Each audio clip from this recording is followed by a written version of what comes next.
très grande joie d'être avec vous ce matin, frères et sœurs, que je connais ou que je ne connais pas. Pensons aussi à la joie du Seigneur. On ne pense pas assez à la joie du Seigneur. Et vous voyez, quand la brebis perdue est retrouvée, la Bible ne parle pas de la joie de la brebis, mais elle parle de la joie du berger. Dans sa joie, il la met sur ses épaules, il la ramène chez lui, et il dit à ses amis, « Réjouissez-vous avec moi, car ma brebis était perdue et elle est retrouvée. » Et donc il y a une joie pour les brebis, mais il y a aussi une joie pour le berger. Pensons à la joie du Seigneur, quand nous sommes ensemble et quand nous l'écoutons et quand nous faisons monter vers lui notre louange et notre adoration. Je vais faire 3 lectures. La première dans le livre des psaumes, au psaume 119. Je lirai les 8 premiers versets. Ce merveilleux psaume 119, je lis la première section. Et dès cette lecture, je vous invite à orienter vos regards vers Jésus et à imaginer que Jésus, quand il était enfant, a appris ce psaume. Il l'a lu et il se l'est approprié. Heureux ceux qui sont intègres dans leur voie, qui marchent selon la loi de l'Éternel. Heureux ceux qui gardent ses préceptes, qui le cherchent de tout leur cœur, qui ne commettent pas d'iniquité, mais qui marchent dans ses voies.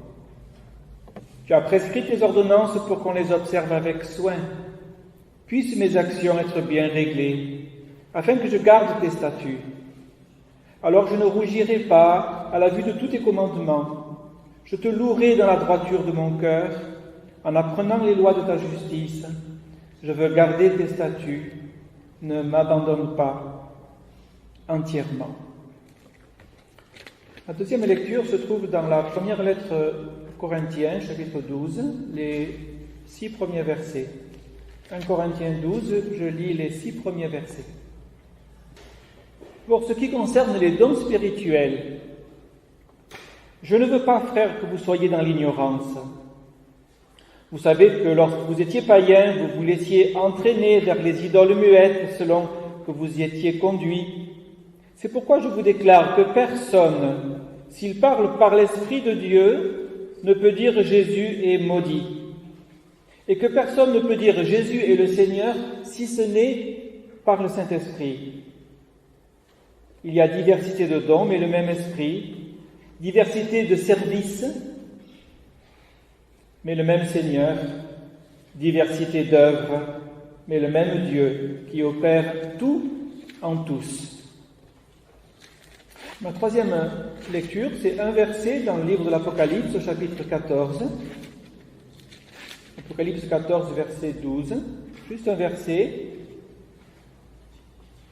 sans son contexte. Un beau verset, évidemment. C'est ici la persévérance des saints, ça veut dire des croyants, qui gardent les commandements de Dieu et la foi de Jésus. Il n'est pas dit la foi en Jésus, il est dit la foi de Jésus. Et c'est là le thème de mon message ce matin, la foi de Jésus. Et c'est pour ça que j'ai lu le psaume 119 en disant, voilà, Jésus enfant s'est approprié la foi du psalmiste, il l'a faite sienne, et Jésus a dit, avec le psaume 119, « Mieux vaut pour moi la loi de ta bouche que 1000 objets d'or et d'argent. Je serre ta parole dans mon cœur pour ne pas pécher contre toi. Ta parole est une lampe sur mes pieds, une lumière sur mon sentier. Ne m'abandonne pas entièrement, ô Dieu. » Jésus a dit ces paroles en tant qu'homme. Et donc je relis ce verset 12. C'est ici la persévérance des saints, donc ce qui nous permet de persévérer, c'est aussi une promesse de Dieu, qui gardent les commandements de Dieu, et la foi, c'est ici la foi de Jésus, parmi les saints. La foi de Jésus. Voilà le thème de mon message. Nous sommes habitués à parler de la foi en Jésus. Et nous avons raison. Le pécheur place sa foi en Jésus. Ce matin encore, Jésus a été présenté comme le Sauveur, celui qui a versé son sang pour nous, celui qui intercède pour nous. Nous avons foi dans dans sa personne et dans son ministère, on peut dire, dans sa vocation, dans son mandat de sauveur. Avec la foi en Jésus, c'est moi qui crois, j'ai la foi en Jésus, et Jésus est l'objet de ma foi, celui en qui je crois. Voilà. Par exemple, Paul dit, je sais en qui j'ai cru. C'est Paul qui croit, il croit en qui? Il croit en Jésus. Quand le brigand sur la croix dit « Souviens-toi de moi quand tu entreras dans ton règne », c'est la foi du brigand en Jésus. Souviens-toi de moi. Mais ce même brigand sur la croix est aussi témoin de la foi de Jésus. C'est par la foi que Jésus est conduit jusqu'à ce moment fatidique de la crucifixion. Jésus qui a dit peu avant que ta volonté soit faite au Père et non la mienne. C'est par sa foi, c'est parce qu'il a cru que Jésus s'est inscrit dans cette vocation qui était la sienne, non seulement d'enseigner, de guérir, mais aussi de donner sa vie. Le premier point que je veux souligner maintenant, appuyer, après cette introduction, c'est que si nous sommes sauvés grâce à notre foi en Jésus, nous sommes aussi sauvés, et en un sens, nous sommes premièrement sauvés par la foi de Jésus. Prenons bien conscience de ceci. Sur la terre, Jésus était dans une condition entièrement semblable à la nôtre. Il s'est dépouillé de sa divinité, il a revêtu une chair semblable à la nôtre, il s'est rendu obéissant comme un serviteur jusqu'à la croix. Connaissons ces passages, n'est-ce pas? La parole de Dieu dit que Jésus a appris l'obéissance par les choses qu'il a souffertes. S'il a appris, c'est que ce n'était pas inscrit, je veux dire, il n'y avait pas juste un bouton sur lequel il fallait appuyer. Ça n'allait pas de soi. Les armes du chrétien, dont on a rappelé le nombre tout à l'heure, le casque du salut, le bouclier de la foi, la cuirasse de la justice, l'épée de l'esprit, la ceinture de la vérité, Jésus a revêtu ces armes. Voilà, il a appris l'obéissance comme nous. La différence, c'est que lui, il a appris de telle sorte qu'il n'a pas péché. Alors que, comme cela a été dit, malheureusement, nous glissons, nous bifurquons, nous défaillons, malheureusement, à plusieurs reprises. Mais mettons devant nous la foi de Jésus, qui le conduit à marcher dans les voies de son Père, dans l'obéissance à son Père. Ma nourriture est de faire la volonté de mon Père, dit Jésus. Cette parole, elle peut devenir la nôtre maintenant. Entrant dans le monde, dit la lettre aux Hébreux, entrant dans le monde, on ne sait pas trop quand c'est qu'il rentre dans le monde, c'est au moment où il est conçu dans le sein de Marie, au moment de son baptême, enfin, peu importe, au moment où il quitte la gloire céleste pour accepter sa mission sur la terre, entrant dans le monde, Jésus dit « Me voici pour faire, ô Dieu, ta volonté ». Ça, c'est la foi de Jésus. Pensons pensons à la joie de Dieu et pas qu'à la nôtre. Pensons aussi à la foi de Jésus et pas simplement à la nôtre. La nôtre est entachée de défaillances, celle de Jésus a été parfaite. Et ce même passage de l'Épître aux Hébreux que je viens de citer, « Me voici, ô Dieu, pour faire ta volonté », dit Jésus. Le passage continue en disant « C'est en vertu de cette volonté » Me voici, ô Dieu, pour faire ta volonté. C'est en vertu de cette volonté que nous sommes sanctifiés.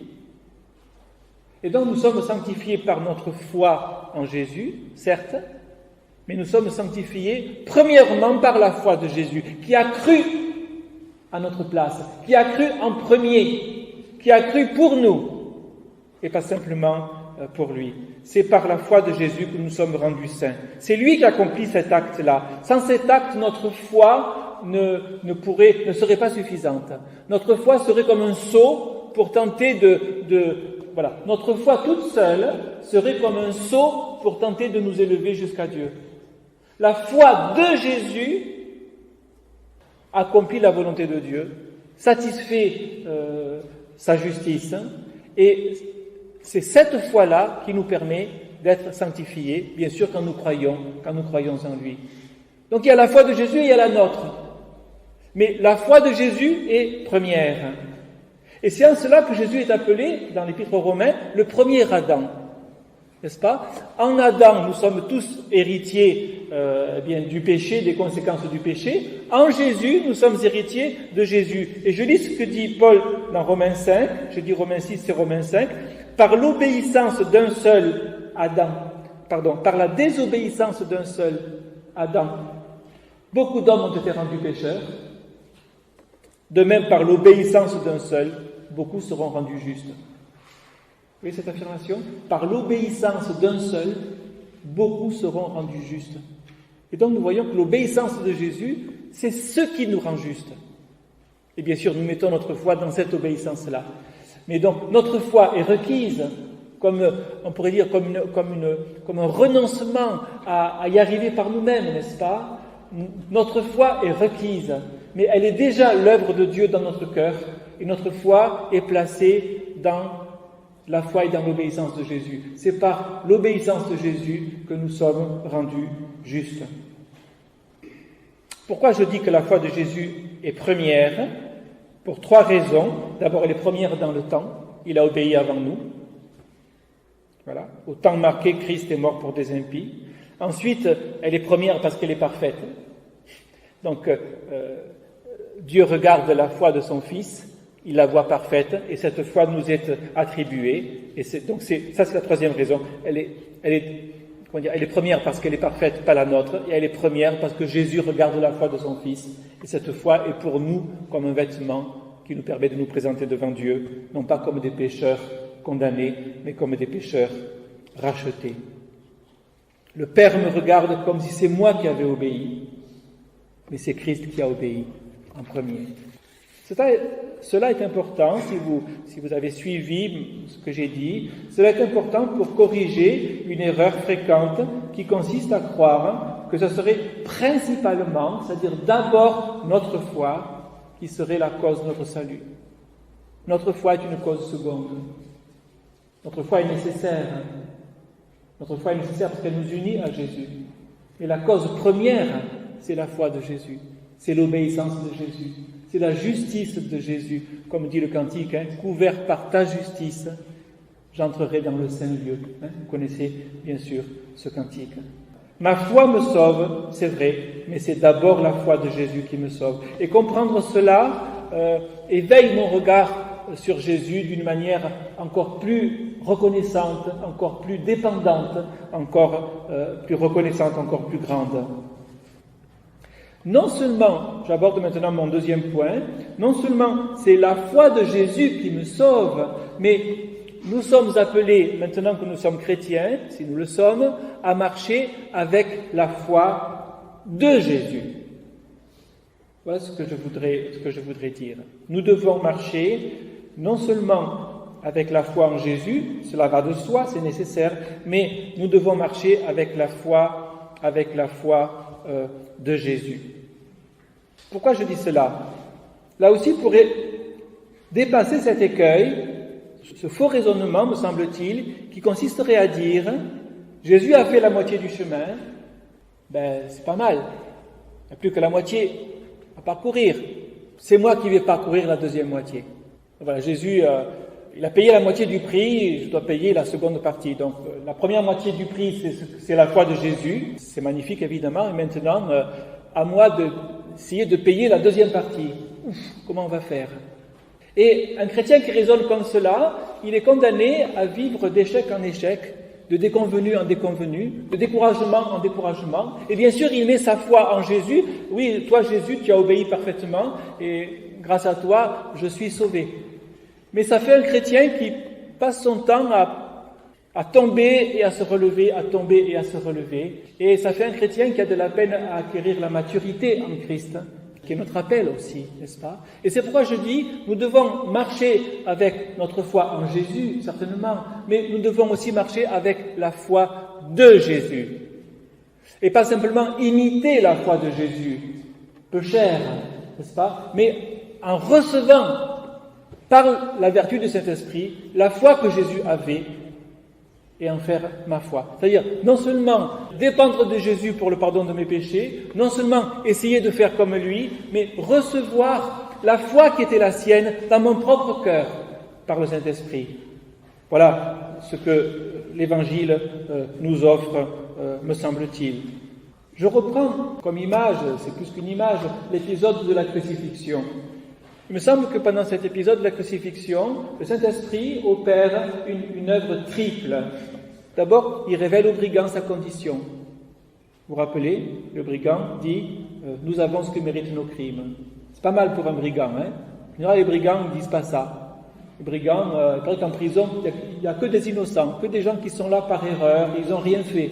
Mais lui, il dit « Nous avons ce que méritent nos crimes ». Ensuite, le Saint-Esprit révèle au brigand qui est Jésus.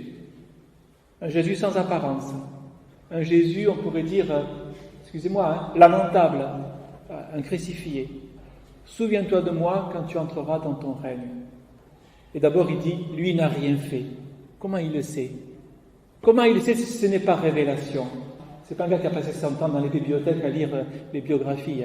Par révélation, il découvre qu'il est pécheur.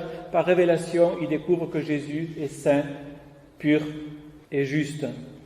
Et ensuite, le Saint-Esprit communique au brigand la foi de Jésus. Donc cette foi qui a amené Jésus sur la croix, eh bien, elle est communiquée. Le Saint-Esprit est un grand communicateur, n'est-ce pas? Non pas donnant des mots seulement, mais en transmettant, en transvasant. Le Saint-Esprit prend la foi qui est dans Jésus et la met dans le cœur de ce brigand qui dit « Souviens-toi de moi quand tu entreras dans ton règne ».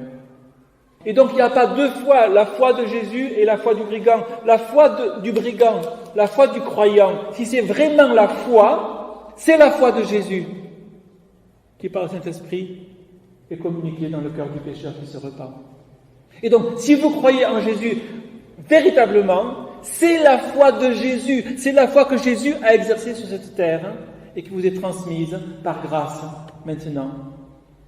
Et donc on pourrait dire, notre foi en Jésus, c'est la foi qui nous sauve, la foi de Jésus, c'est la foi qui nous sanctifie et qui nous permet de marcher comme lui, dans son obéissance, dans son amour, dans sa persévérance. C'est ici la persévérance des saints et la foi de Jésus, dit Apocalypse 14, n'est-ce pas? Et donc, voilà qui nous dépouille un peu plus de nos prétentions à y arriver comme on pourra à force de recommencer, et voilà qui nous rend un peu plus dépendants de Jésus, qui non seulement a cru à notre place, mais qui a cru pour que nous puissions croire à notre tour de sa foi, de la même foi.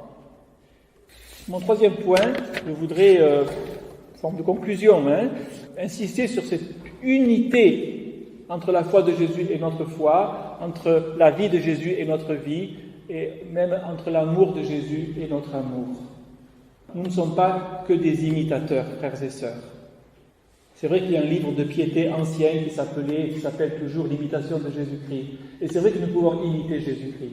De même que nous sommes invités à imiter l'apôtre Paul qui a imité Jésus-Christ. L'imitation est une forme de pédagogie, n'est-ce pas? Si vous marchez en montagne avec un alpiniste, vous allez faire les mêmes gestes que lui parce qu'il sait comment il faut faire, il vous montre comment il faut faire. Ça, c'est de la pédagogie. Mais la vie chrétienne n'est pas seulement une question de pédagogie. La vie chrétienne, c'est la vie de Jésus dans le chrétien. C'est un peu plus quand même, n'est-ce pas? Sinon, comment on va faire pour faire ce que Jésus a fait? Le Saint-Esprit prend ce qui est dans le cœur de Jésus et le met dans notre cœur.